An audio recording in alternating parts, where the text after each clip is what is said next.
What up? Welcome back to the channel. I'm Mo.J and we are locked in. This is the recap for Power Book 4 Season 2, Episode 6. Now, I am on my travel mic and laptop, so you gotta bear with me, but we're gonna break down this episode because this season is going in the right direction. There wasn't as much action this week, but we did get to see some stories developing, especially after Walter was dead, and we see the Flynn family taking another change in the direction that they're headed in. Now, before we jump into this and break down this episode, if you like power content, breakdowns, theories, and predictions like this, then hit your subscribe button and turn on your notification bell so you get something every time I upload. I'm on that road to 50,000 subscribers, and each one of you help me. So if you don't see this video at 100 likes, hit that like button and subscribe to the channel. Now, Tommy has to figure out what is next because we got CBI and we need to expand it. So let's go ahead and jump into it. This is the recap for episode 6, Force.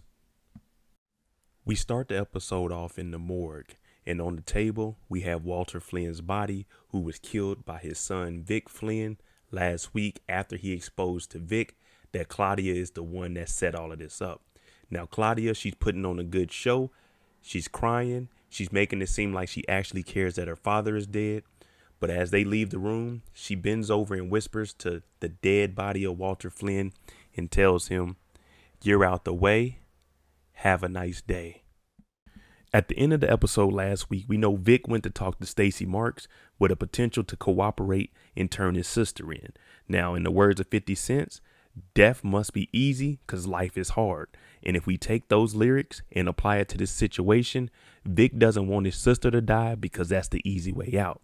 But Stacy Marks let it be known that if he's going to cooperate, she's in charge and he's to report directly to her, and she wants Tommy Egan, nobody else. She also wants the cartel connect with McDowell, and Vic needs to get the phone numbers to Tommy and any information of how all of this is going down. Tommy's still trying to get at Miriam, but she's not responding to his messages. Now, Diamond shows up and he lets Tommy know that Walter Flynn is gone and we don't know who did it at this moment. But what this does do is open up the Northern Territory in Chicago to potentially take over what the Flynns were controlling. Now, we know that Vic is in charge of all of that, but for Tommy, he sees dollar signs and making millions is his primary goal. Shanti and Jenard, they have still been getting close, and Shanti's been actually holding this man down. Now, we know Jenard, he's in his Junkie J mode. Every time we look up, he has a new substance in his system. But Shanti, she's getting close to him, and he's potentially about to join back up with CBI, and she's like, this is a good move. The only thing is, we know that Jenard needs to be clean, and Shanti, she's suspecting a little bit of something. And when she leaves the room, Jenard looks over, and he sees her Golden Glove award, the gold necklace, and he does exactly what a junkie's doing. He's thinking about taking his chain and pawning it so he can get his next fix. Miriam hits Tommy back because she's trying to look and find a new car. Remember, she just learned how to drive allegedly when Tommy taught her. Now, when they get up here, Tommy's explaining why he likes his Mustang. And if you know Tommy, when it comes to vehicles, he's relating it to his women. Now, while they're looking for this, she gets a text message, and it's from Dr. Kendall. Because McDowell broke his hands and he said he was attacked. He's at the hospital. So she leaves here immediately to go see what happened.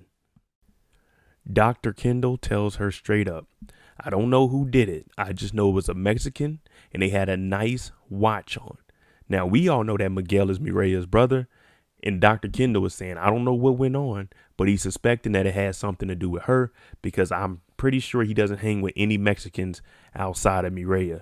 So what he's saying is, hey, whatever the hell happened, I ain't really tripping off of it. I'm upset that my hands are broken. And Miriam, she knows she needs to talk to her brother about this situation. Vic has to give up all information on Tommy Egan. Phone numbers, connections, whatever he can get. So what he does is comes over to Tommy's house and he lets him know, listen, instead of going to war with the Flynns, how about I give you our territory on the platter?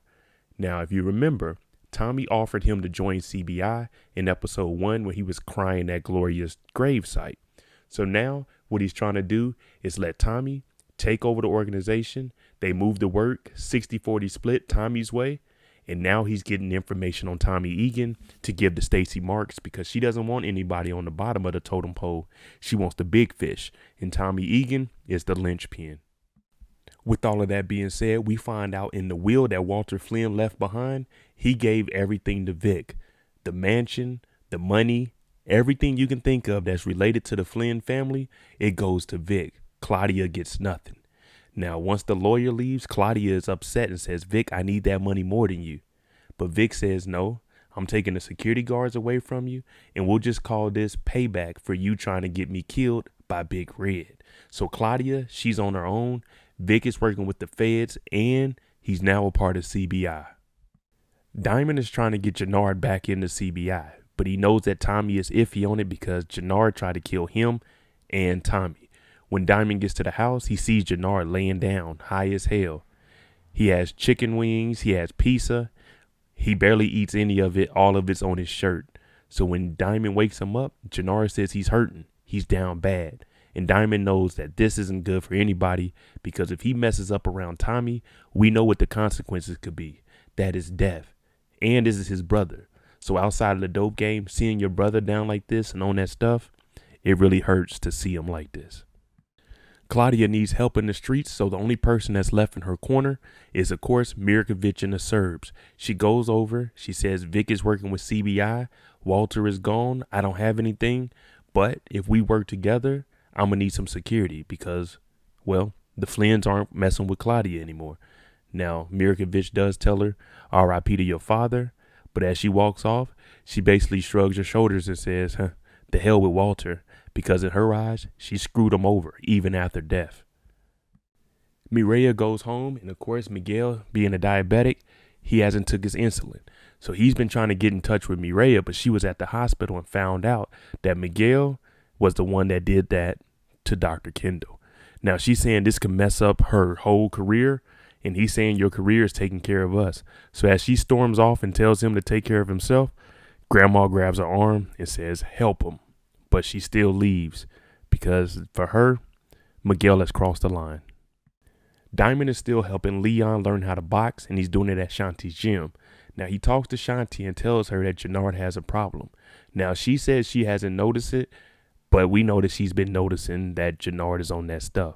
And she says, listen, if you can get Jenard back into CBI, I'll get him clean and we'll work together and I'll give you the Garfield projects. For Diamond, this is a win-win. They can expand territory and his brother will get clean and he doesn't have to look out for him because Shanti will be doing it. Diamond goes and drops off Leon at his house. Now we know him and Leon's mom, they've been doing their little flirting. Well, while they're doing this, Leon's father, Jamal, comes home and he has a 6-pack of Miller Lite. And when he comes in the house, he sees a 6'3", 235-pound man drinking lemonade and hollering at his wife.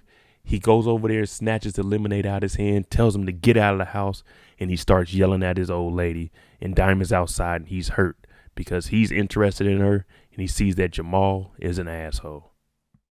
Diamond tells Tommy that he wants to bring Jenard back into the crew.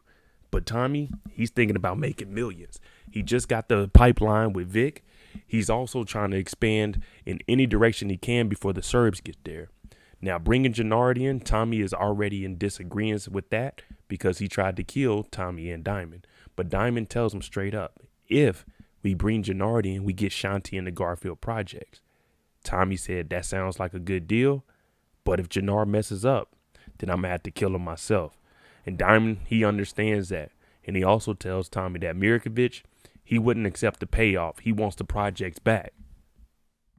With Claudia left in the streets by herself and the weakest 2 guards that Mirkovic could offer, we get a backstory on her. And one of the girls she went to school with, she was actually involved with. Now, she flew Ollie over to the States to be by her side after her father passed. They end up going to a club. And now Claudia is thinking about expanding her business when one of the dancer girls comes over and offers a pill. Now, Claudia and Mirkovic, they're going to be moving pills while Vic and Tommy are going to be moving the snow. So now Claudia, she has her at least a pipeline of where she can move some work where it'll be unnoticed and untaxed by everyone else in the streets. Shanti comes to talk to Jenard and finds out that he is on that stuff and that golden glove necklace. Well, Jenard took it so he can go pawn it off. But what does he tell her? The same thing a junkie would tell her. It wasn't me, Shanti. I didn't steal that cheap ass necklace. Well, he did steal the necklace. We saw him do it, and Shanti slaps fire at him because she wants him to get clean. Shanti is the ride or die that Jenard needs in his life. Tommy and Vic are putting that work together, and Vic is showing them all the clubs that they had. This is a club, this is a club, this is a club we can expand with no issues. Now, Vic, being the informer that he is, he's telling Tommy, when you go and talk to the plug, the connect, I want to be there with you. Tommy's like, nah, I'm not going to do that. Across the street, we got Agent Vargas. He's watching. And, well, Tommy gives him a phone and says, contact me. But as Tommy leaves, Vic goes over there and he tells him, you're going to get me killed if you're watching me. But Agent Vargas, he says, listen, I don't really care about anything you're saying, Vic. I'm going to do my job. You do yours, and just trust that I do mine correctly, because that's what I get paid the big bucks for. Diamond's been training Leon, and he's getting attached to him because the young man, well, he needed a mentor in his life. And Jamal, the dirtbag that he is, he's over here going in on his son, calling him weak, called him the F word, and basically saying, if you get picked on, then you can't come in the house.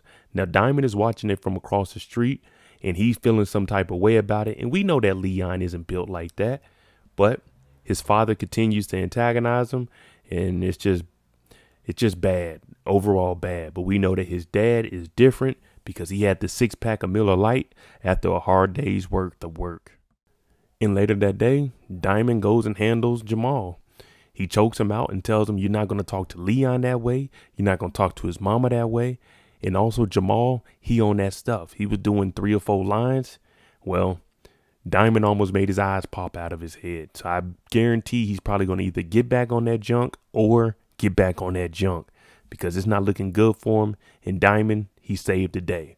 But to anybody listening to the sound of my voice right now, do not be Diamond, because Diamond had no reason to be involved in this whole situation.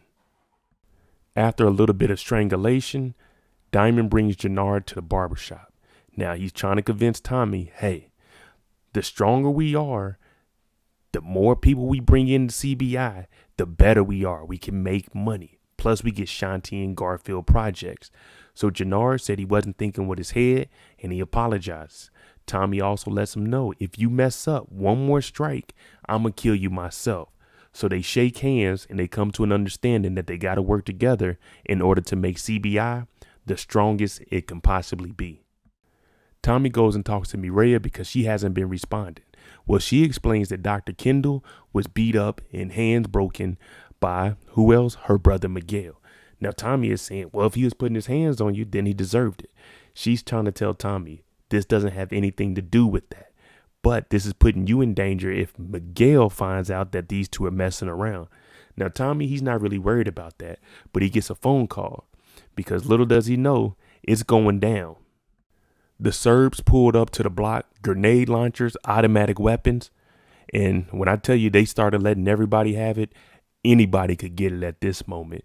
We even had Big Smurf use a person as a shield. They had grenade launchers. They shooting up everybody. And CBI was just on the block having a picnic. If you're not subscribed to my channel, you should be, because on Monday, during our Monday mistakes, we found out that CBI has been slacking every single episode when it came to the projects. No security, just cookouts. Well, the Serbs, they done burned the whole block down. Stacy Marks isn't playing around with Vic. She continues to tell Vic, I want information on Tommy. I don't care about your sister. I want information on Tommy Egan. Now, Vic, he's frustrated because he's trying and he's doing everything he can, but we know Tommy doesn't trust anybody. So Stacy Marks says you need to get out there and make it happen. When I say jump, you say how high. So for Vic, with the shootouts and everything going on, and Tommy keeping him away, we don't know how he's going to get through this. Vic also didn't reveal that Tommy gave him a burner phone to call him and him only. This whole time we've been calling her Shanti the showstopper, Shanti the ride or die. Well, behind the scenes, Shanti's been putting together a play, so we're going to call her Big Play Shay. Shout out to Shannon Sharp. Big Play Shanti is talking about, hey, Jenard, Tommy can't just come into the city, put his foot down, and make it seem like he just runs everything. So what we're going to do is work together. We're going to play a game. We're going to play our role, And eventually we're going to take out Tommy Egan and be in charge of everything. Your brother Diamond, you can take care of that because that's your brother. But we'll put a bullet in Tommy and we'll take over CBI. Miriam came to Tommy's house because she thought he was dead. When the whole shootout went down with the whole block, when she seen Big Smurf, she almost lost it. She came over and Tommy finally got him some. But when Tommy gets up to look at the map and make more plans on how to expand territory, he hears Holly. He turns around. He's seeing Ghost. And Holly is saying, you're going to hurt Miriam just like you hurt me, just like you hurt Keisha, just like you hurt everyone in your life. And Tommy says something that we didn't think he would say. He said he's not going to hurt Miriam because he, 4-letter word her, he loves her. And we don't see Holly anymore. But remember, Holly was pregnant when Tommy killed her. All right, there you go, the recap of episode 6. Let me know what you think about this. Was it good to see Tommy having ghosts in his life, kind of like Tariq St. Patrick? And what is Diamond going to do with the Jamal situation? Is he going to take him out coming up pretty soon? Let me know what you think. I'm MoDIJ. Remember, I just relocated to Germany, so give me a while. These videos might be coming out a little late, but I'm still going to try to get to them when I can. I'm in the process of getting me a new place and setting up my studio. But as soon as I do, we'll be back with the live shows and we'll be having Monday mistakes. And I got a couple of other things coming to the channel. So if you like the channel, if you like this kind of content, if anything made you say, then hit that subscribe button, turn on your notification bell so you get something every time I upload. I'm on that road to 5,000 subscribers.